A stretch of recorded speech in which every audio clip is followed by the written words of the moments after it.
তাজা সিমের যে কোনো রেসিপি তৈরি করুন, খেতে দুর্দান্ত স্বাদ লাগবে। আর টাটকা থাকতে গেলে সেদ্ধ হতেও খুব একটা সময় লাগে না। আজকে সিমের যা রেসিপি বানাবো সেটা আপনি কোথাও পাবেন না, তেমনই খেতে সুস্বাদু হয়ে থাকে। এই রেসিপিটা পাতে থাকতে গেলে আর অন্য কোনো পদের দরকার পড়বে না। খুব সহজ আর সুস্বাদু রেসিপি।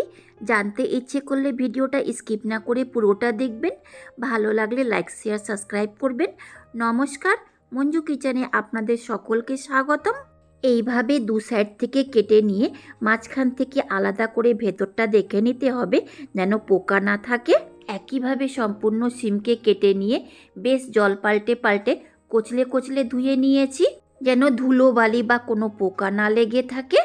সিমের সবজিতে দেবার জন্য নিয়েছি 1 টিস্পুন কালো সরষা, 15 থেকে 20টা কোয়া রসুন আর কাঁচা লঙ্কা। এটাকে বেটে নিতে হবে, আপনি মিক্সি বা শিলপাটাতেও বাটতে পারেন। কড়াইকে ফুল ফ্লেমে গরম করে দেব 2 টেবিল স্পুন সরিষার তেল। সিমের যে কোনো রেসিপি তৈরি করুন, তার মধ্যে 5 ফোড়নের ফোড়ন দিতে গেলে দারুণ সুস্বাদু হয়ে থাকে। দেব একটা ভেঙে নেওয়া শুকনো লঙ্কা। ফ্লেমকে মিডিয়ামে করে 40 থেকে 50 সেকেন্ড পর্যন্ত ফোড়নকে ভেজে নেব।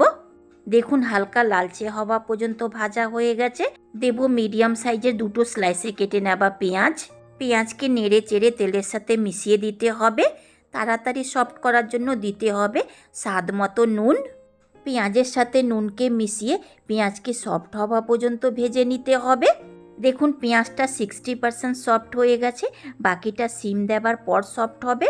দেব 1/4 টিস্পুন ধনে পাউডার, 1/4 টিস্পুন থেকেও কম জিরা পাউডার, 1/4 টিস্পুন থেকেও কম লঙ্কা পাউডার। শুকনো মশলা দেবার সময় ফ্লেমকে একদমই লোতে করে দিতে হবে, যেহেতু এই মশলাকে আমি জল দিয়ে কষাবো না, শুধু তেলের মধ্যে কষাতে হবে। দেব 1 টিস্পুন হলুদ পাউডার। মিশিয়ে নিয়ে মশলাকে 2 মিনিট মতো ভেজে নিতে হবে।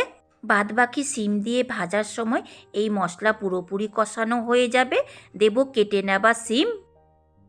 ভালো করে মিশিয়ে নিয়ে এই সিমকে মশলার সাথে ততক্ষণ কষাতে হবে যতক্ষণ সিম নিজের জল না ছেড়ে দেয়। কচি সিম থাকলে অল্প পরিমাণেও জল ছাড়বে। এইভাবে নেড়ে চেড়ে কষাতে হবে। একইভাবে নেড়ে চেড়ে 2 থেকে 3 মিনিট কষালেই সিম থেকে ছাড়া জলটা শুকিয়ে যাবে। আপনি ঢাকা চাপা দিয়েও কষাতে পারেন। সেদ্ধ হওয়ার জন্য দেব 1/2 কাপ মতো জল। আপনি একে জল ছাড়াও সেদ্ধ করতে পারবেন। ফ্লেমকে একদমই লোতে করে ঢাকা চাপা দিয়ে রান্না করলেই সিমটা সেদ্ধ হয়ে যাবে। ভালো করে মিশিয়ে ঢাকা চাপা দিয়ে রান্না করব।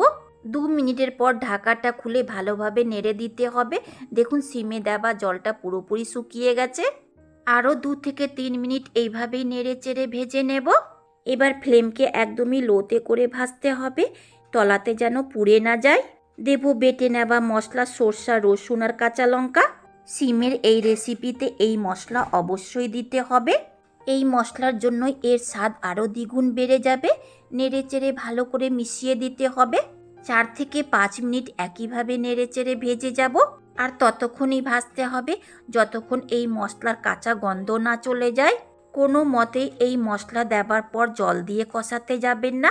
দেখুন কড়াইয়ের তলাতে লাগতে লেগেছে, আর এর থেকে বেশি ভাজতে গেলে পুড়ে যেতে পারে। দেব 1 টিস্পুন কাঁচা সরষা তেল। আপনি 2 টিস্পুনও তেল দিতে পারেন। তেল দেবার পর বেশিক্ষণ রান্না করা যাবে না, জাস্ট একে মিশিয়ে দিয়ে ফ্লেমকে অফ করে প্লেটিং করে নিতে হবে, যেন সরষা তেলের কাঁচা গন্ধটা না যায়। সিমের এই রেসিপিকে আপনি শুকনো ভাতের সঙ্গে খেয়ে দেখুন, জাস্ট জমে যাবে। আর অন্য কোনো পদের দরকারই পড়বে না, এতটাই সুস্বাদু হয়ে থাকে। এক থালা ভাত কখন যে পেটে চলে যাবে সেটা বোঝাও যাবে না। চিকেন মাটনের সাথে যদি এই রেসিপিটা থাকে, আপনি চিকেন মাটনকে ছেড়ে দিয়ে এর সঙ্গেই ভাত খেতে পছন্দ করবেন। এইভাবে রান্না না করে খেলে বুঝতে পারবেন না এর স্বাদ কতটা হয়ে থাকে। সরষার শিম ভাজা রেসিপিটা অবশ্যই ট্রাই করে দেখবেন। যদি ভালো লেগে থাকে লাইক শেয়ার সাবস্ক্রাইব করবেন। পাশে আসা বেল আইকনকেও প্রেস করবেন। আমি যখনই কোনো নতুন ভিডিও আপলোড করব তার নোটিফিকেশান আপনি পাবেন। শেষ পর্যন্ত দেখার জন্য অনেক ধন্যবাদ।